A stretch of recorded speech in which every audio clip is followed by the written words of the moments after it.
الحمد للہ رب العالمین والصلاة والسلام علی سید الانبیاء والمرسلین اما بعد فاعوذ باللہ من الشیطان الرجیم بسم اللہ الرحمن الرحیم۔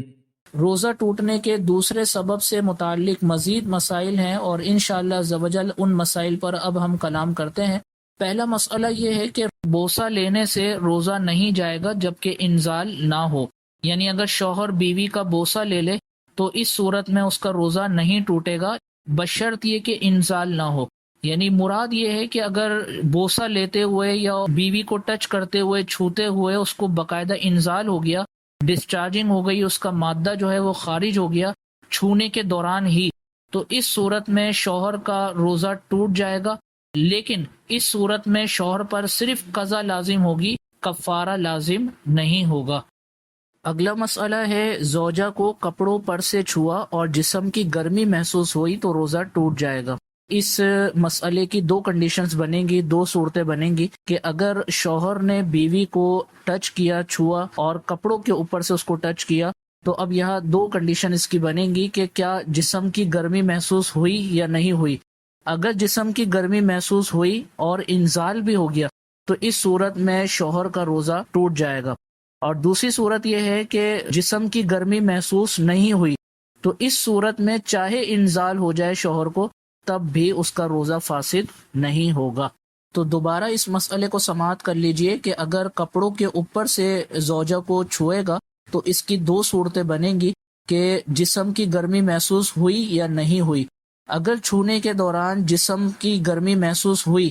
اور انزال بھی ہو گیا تو اس صورت میں شوہر کا روزہ فاسد ہو جائے گا، یعنی ٹوٹ جائے گا۔ اور دوسری صورت یہ ہے کہ جسم کی گرمی محسوس نہیں ہوئی تو اب چاہے انزال ہو جائے روزہ فاسد نہیں ہوگا۔ اگلا مسئلہ ہے کہ زوجہ کو چھونے کے سبب اگر تعلق قائم کرنے یا انزال ہونے کا اندیشہ ہو تو اب چھونا مکروہ ہوگا۔ یعنی مراد یہ ہے کہ شوہر بیوی کو چھو رہا ہے اور اس بات کا قوی امکان ہے کہ وہ اس چھونے کے سبب اس کی شہوت میں اضافہ ہو جائے گا اور تعلق قائم کر بیٹھے گا، یا چھونے کے دوران اس کو انزال ہونے کا قوی اندیشہ ہو جائے گا تو اب اس کے لیے یہ چھونا بھی مکروہ تحریمی ہوگا، یعنی اب یہ چھونا بھی اس کے لیے گناہ ہوگا۔ تو جس شخص کو اپنی طبیعت پر کنٹرول نہ ہو، اپنے باطن پر کنٹرول نہ ہو، تو وہ ایسے معاملات روزے کی حالت میں اپنی زوجہ کے ساتھ ہرگز نہ کرے کہ جس کے کرنے کے سبب مزید معاملات آگے کی طرف بڑھ جائیں اور وہ ایسا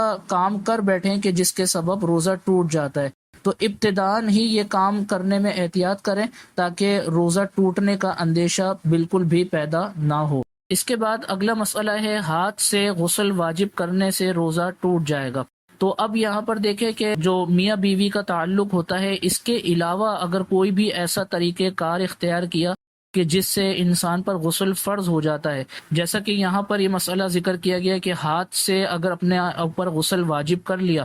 تو اس صورت میں بھی روزہ ٹوٹ جائے گا۔ اس کے بعد اگلا مسئلہ ہے غلط منظر دیکھنے یا غلط خیال کے سبب انزال ہوا تو روزہ نہیں جائے گا۔ یعنی مراد یہ ہے کہ معاذ اللہ ٹی وی کے اوپر بالفرض کوئی ایسا منظر دیکھ رہا ہے کہ جس کے سبب اس کو انزال ہو جاتا ہے، ڈسچارجنگ ہو جاتی ہے، یا ذہن کے اندر کوئی گندا خیال لے کر آتا ہے، غلط خیال لے کر آتا ہے اور اس خیال کے سبب انزال ہو جاتا ہے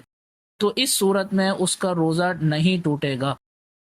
اس کے بعد اگلا مسئلہ ہے کہ احتلام کے سبب روزہ نہیں ٹوٹے گا۔ احتلام کی تعریف یہ ہے کہ سونے کی حالت میں کسی برے خواب کے سبب، گندے خواب کے سبب جو شیطان کی مداخلت کے سبب آتا ہے، اس خواب کے سبب اگر ڈسچارجنگ ہو جائے نیند کی حالت میں، سونے کی حالت میں، تو یہ ڈسچارجنگ ہو جانا اس کو احتلام کہا جاتا ہے۔ اور یہ یاد رکھیں کہ جس طرح مرد کے ساتھ یہ معاملہ ہوتا ہے ڈسچارجنگ کا، اسی طرح عورت کے ساتھ بھی یہ معاملہ ہو سکتا ہے، لیکن اصول یہ یہاں پر بیان کیا گیا کہ چاہے مرد ہو یا عورت، احتلام کا اصول یہ ہے اگر جاگنے کے بعد وہ کپڑوں پر تری کا نشان دیکھتا ہے، گیلے پن کا نشان دیکھتا ہے یا گیلا پن پاتا ہے تو اس صورت میں اس کے اوپر غسل فرض ہو جائے گا۔ لیکن احتلام کے سبب یہ یاد رکھیں کہ روزے پر کوئی فرق نہیں پڑتا۔ تو اس کا خلاصہ یہ ہوا کہ سونے کی حالت میں اگر احتلام ہو جاتا ہے، چاہے مرد کو ہو یا عورت کو ہو، تو اس صورت میں غسل تو فرض ہو جائے گا لیکن روزے پر احتلام کے سبب کوئی فرق نہیں پڑے گا۔ اور آخری مسئلہ ہے کہ زنا کے سبب تعلق قائم ہونے کے سبب بھی روزہ ٹوٹ جائے گا۔ تو ایک جائز تعلق کا ذکر کیا جو زوجین کے مابین ہوتا ہے، تو زوجین میں تعلق قائم ہو تب بھی روزہ فاسد ہو جائے گا، یا معاذ اللہ کوئی ناجائز تعلق قائم کر لے کسی اجنبی عورت کے ساتھ تو اس صورت میں بھی روزہ ٹوٹ جائے گا، اور اس صورت میں قضا کے ساتھ ساتھ کفارہ بھی دونوں پر لازم ہوگا۔ تو آج روزہ ٹوٹنے کے دوسرے سبب سے متعلق جتنے مسائل پر کلام ہوا، ان میں سے اگر کوئی مسئلہ ایسا ہے کہ جو آپ کو صحیح طرح سمجھ میں نہ آیا ہو تو آپ مجھے اس سے متعلق سوال بھیج دیجیے گا، انشاءاللہ میں مزید آسان کر کے آپ کو وہ مسئلہ سمجھا دوں گا۔ اللہ تبارک و تعالیٰ سے دعا ہے کہ آج کے لیکچر میں جو مسائل ہم نے پڑھے ان کو یاد رکھنے کی توفیق عطا فرمائے، آمین بجاہ النبی الامین صلی اللہ تعالی علیہ وسلم۔ آپ دیکھ رہے ہیں PATF Islamic info YouTube channel. مزید اسلامک ویڈیوز کے لیے ہمارا چینل سبسکرائب کریں۔